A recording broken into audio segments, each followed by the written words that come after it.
What's up? So, I figured it'd be time to talk about some DS games. These were some games that I've been meaning to talk about, I guess like 3 years ago, but here we are. Anyways, first game up, it's going to be this game called Labyrinth. And this game is kind of like a puzzle game mixed with a racing game. And so there's like in the Wii Hidden Gems videos, I think I talked about a game called Koro Rimpa, which is just like this chill, very calm puzzle game with like nice music and like a lot of customizations you can do to your little marble that you have rolling around in the labyrinth. This game is kind of the opposite of that. It has awesome music in it, but your goal is to race through the labyrinth as fast as possible and make it to the end of the labyrinth. And along the way, you can hit these different blocks that'll like give you time back. So there's a timer counting down when you start, and you're trying to get to the end before the timer runs out. So there's blocks that you can hit that will give you time back. They'll take away time or they'll stop time. And there's just like general obstacles for you to avoid as you're trying to make your way to the goal. It's kind of a cool game. It's a very cheap game, and I find it kind of relaxing, kind of a fun game to still just pick up and play. And yeah, I find it very, very cool. See, I'm just gonna stick it back here. Next game up is going to be this game called Time Ace. This game, if you've watched my channel for a while, you'll know that I really like flight sim games. And this game is somewhere, it exists somewhere between a flight sim and say a shmup. And this game takes you on a journey through time, as there is a doctor who built a time machine and his assistant decided to take said time machine and use it for his own evil deeds. And so you're traveling through time trying to stop this guy from basically trying to take over the world. And so you'll end up using aircraft from all kinds of different eras. You'll go back into the past to World War I, and you'll go forward into the future and use all kinds of like futuristic spaceships. I love the perspective in this game that the camera is at. If you've ever played, I think it's called Soulstar on the Sega CD, or like Philosoma on the PS1, kind of like Space Harrier, that perspective where you're behind the thing that is shooting and you're kind of flying forward into the screen. Like, it has that perspective, and I think it's really cool. And I find the combat in this game to be pretty cool too. You're moving in a 3D environment, and I feel like the DS renders that whole 3D environment really well. The game is really good looking, the music isn't that awful, and I find this to be a really cool game. The next one up is going to be in a similar vein. It's called Freedom Wings. This game is like a flight sim slash RPG. And in this game, there's pirates that have kind of taken over this land that we live in, and they killed our parents. And so it is our job to avenge our parents. And so we become pilots and take on these enemies. And in this game, like, it's more of a realistic flight sim than say like an arcade shooter or something like that. And so you'll have to deal with controls that are require a little more attention. So you have like a throttle that you have to maintain. You can use the stylus to like change your altitude, so you can like make the plane go higher or lower. You can make it go faster or slower. You can even just select targets and allow the computer to engage in combat for you, and you can just kind of change the perspective that you're watching the combat happen in, or you can take manual control of it yourself and fly it like a normal flight sim. This game, you unlock different aircraft, and then when you're fighting the sky pirates, as you're killing them, you'll gain experience points and like money and stuff. And then after each mission, you can take the experience points and money and upgrade your aircraft, which is where the RPG mechanics come in, and then make your aircraft better. I just think like it's an interesting concept, and execution might be a little off, but this is another game that looks really nice. It's not an expensive game, and it's just an interesting concept, something new. And like I said, I love flight simulation games. The next game up is going to be a game called Taos Adventure, Curse of the Demon Seal. And so this game is kind of like a loose sequel to Azure Dreams, which was a game that released on the PS1. And here you essentially live in this town, and then there's this big tower in the center of this town, and you're trying to make it to the top of the tower to get to this, I forgot what they call it, but basically like this master monster egg, and you're trying to get there. And along the way, you're going to be climbing this tower, and on each floor, you'll be trying to clear the floor to make it to the next floor. And you learn different magical skills. You can pick up lesser monster eggs, and then you can take those monster eggs into town and then get them appraised. You can sell them. You can raise those monsters and have them join your party. So then when you're back into the tower, you can have 2 additional monsters following you and kind of helping you engage in combat. I think the concept is pretty cool. The UI is very clunky. I guess a lot of the stuff in this game is kind of clunky, but it might more so be just game design of the time and just interfaces and user experiences getting better. But I still think this is a really interesting game. The combat's pretty cool looking. Exploring the dungeon or exploring the tower is pretty cool.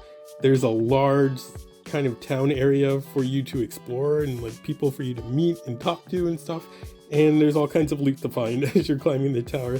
So this is a cool game. I think this game has gone up in price over the years, but if you can find it cheap, I think it's a cool game to have in the collection and even to play. Although there's probably way better games to play these days.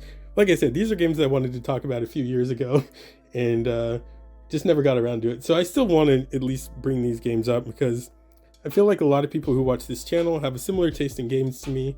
And yeah, if you don't know about him, now you'll know about him. All right, the next game up is one called Away Shuffle Dungeon. This is actually a really cool game. This game was developed by Mistwalker Studios, which you might have remembered from a lot of like kind of well-known RPG games. So the away is this thing that kind of takes people away. So in this game in particular, where we're picking up playing the game, this kid, he's in a village and like all the people in the village get taken away, and he knows where they get taken away to. So we go try to find these people and bring them back. And so after the away happens, all these dungeons start popping up around the world. And then there's kind of this overworld where we can traverse to get to the different dungeons. And so we go into the dungeons, and then inside of the dungeons, there's different floors that we have to make our way through in order to get to a final boss, or just maybe pick up a random villager from the village that we lived in that was taken during the away. And here's where the shuffle dungeon part comes in, because on each floor of the dungeon, the floor will start shuffling. So like every, say, like 5 to 10 seconds, the part of the floor that you're on will show on both screens of the DS. And so every 5 to 10 seconds, either the top screen or the bottom screen will shuffle away, and then a new kind of random part of the dungeon will present itself. And then this is kind of cool because you have to kind of weave your way between the top and bottom screen, and then ultimately weave your way through the floor. And then, like I said, make your way to a final boss, or like just a boss for the dungeon, and then try to escape the dungeon with the villager.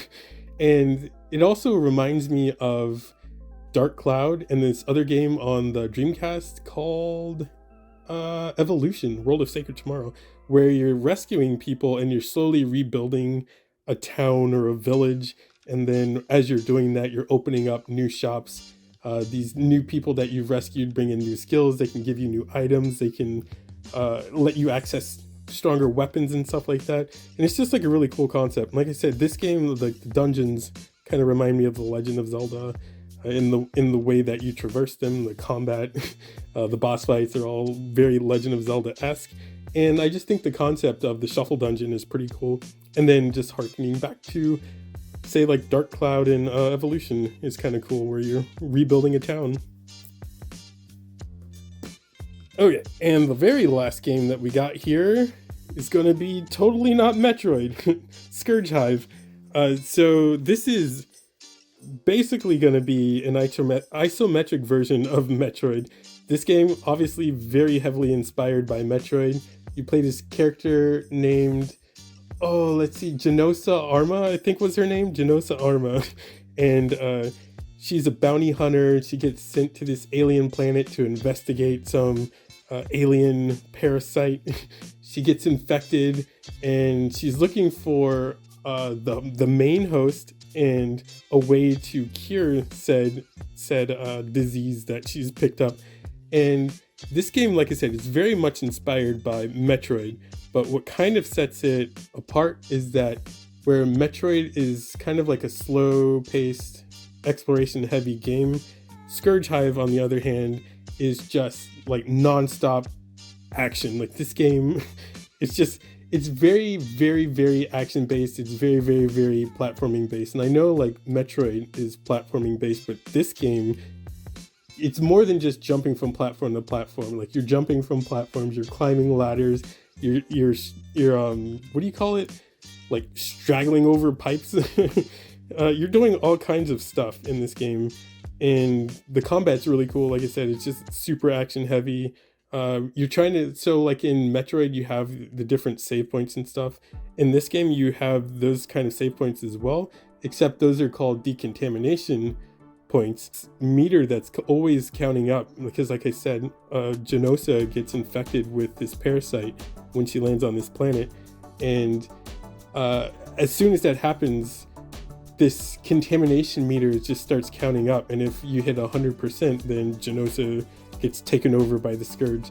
And so you have to find these different contamination points to save the game and reset the counter. And like it just adds like a whole other level of stress and kind of the need to be fast about exploring the area that you're in, where like in Metroid this isn't a thing. So like Scourge Hive is actually a very cool game. The sprite work in this game alone should like make people want to get this game. It's such a very good looking game, and yeah, I'm actually surprised that it kind of just died off and then nothing ever came of it. But it's actually, as far as games that are basically clones of existing games go, this is probably one of the best that I've played, and it's a very cool game. Also not a very expensive game. Even in the year 2021, you can find a copy of Scourge Hive for not that much. Oh, I actually forgot to mention one more game.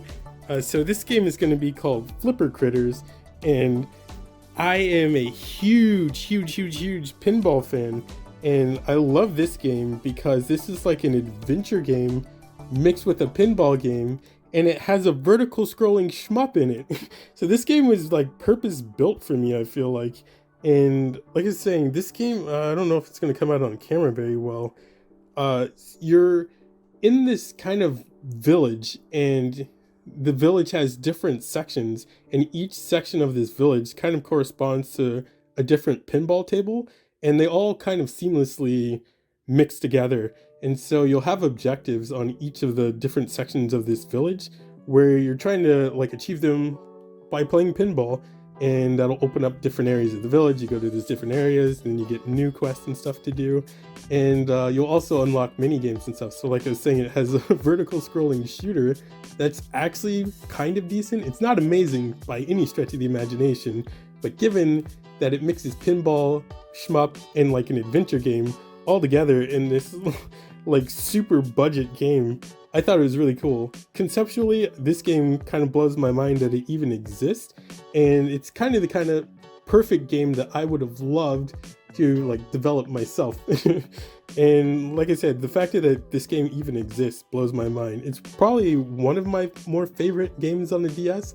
This is not an amazing game by any stretch of the imagination, let me reiterate. So if you're expecting this to absolutely blow your mind or become your #1 favorite game of all time, this is definitely not gonna happen. But for me, I love this game because like it's such a nice game. It's like a nice cozy game. The music's really cool. Like I said, you can explore this world through pinball, and it has a stupid freaking shmup in it. Like how crazy is that? But anyways, that's gonna do it for this video. I'm planning to do a few more. I'll probably do one on just kind of RPGs that I have in my collection for the DS, and like it's not a hidden gems video or anything like that. It's just talking about the DS, some of the cool games that are on the DS, and that one's going to focus on RPGs. And then I might just do like a general like my favorite DS games video that I have in my collection or something like that. But anyways, thanks for checking out the video, and until the next time, peace.